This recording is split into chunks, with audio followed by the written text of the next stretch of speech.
தனியாருக்கு சொந்தமான கட்டிடத்தில் செயல்பட்டு வரும் வாடகையை உயர்த்தியும் 2 ஆண்டுகளில் கட்டிடத்தை காலி செய்ய வேண்டும் என்றும் தனி நீதிபதி உத்தரவுக்கு தடை விதிக்க தற்பொழுது சென்னை உயர்நீதிமன்றம் மறுப்பு தெரிவித்திருக்கிறது.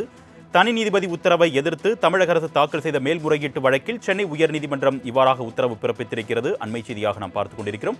கூடுதல் விவரங்களை செய்தியாளர் கிருஷ்ணமூர்த்தி வழங்க நாம் கேட்கலாம். வணக்கம் கிருஷ்ணமூர்த்தி, தொடர்பான கூடுதல் விவரங்கள். வணக்கம். தாம்பரம் காவல் ஆணையர் அலுவலகத்தை காலி செய்து கட்டிடத்தை ஒப்படைக்க கோரி உரிமையாளர்களான கூட்டுப்புறத்தைச் சேர்ந்த சரத்குமார், வெங்கடேஷ் சௌத்ரி ஆகியோர் சென்னை உயர்நீதிமன்றத்தில் வழக்கு தாக்கல் செய்திருந்தார்கள்.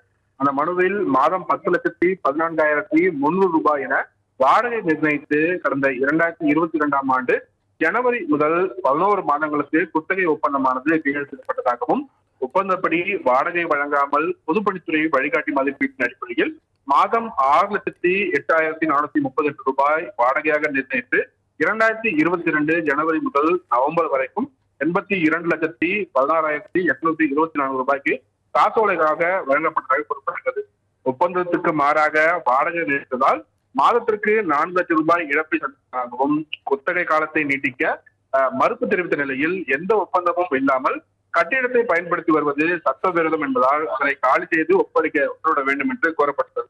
இந்த வழக்கை விசாரித்த சென்னை உயர்நீதிமன்ற தனி நீதிபதி கட்டிடத்துக்கான வாடகையை 6 லட்சம் ரூபாயிலிருந்து 13 லட்சம் ரூபாயாக அதிகரித்து உத்தரவிட்டிருந்தார். மேலும் இந்த கூடுதல் தொகை 2.18 கோடி ரூபாயை 2025 டிசம்பர் 31ஆம் தேதிக்குள் மனுதாரர்களுக்கு வழங்க வேண்டும் என்றும், 2 ஆண்டுகளில் கட்டிடத்திலிருந்து காவல் ஆணையர் அலுவலகத்தை காலி செய்ய வேண்டும் என்று தனி நீதிபதி உத்தரவிட்டிருந்தார்.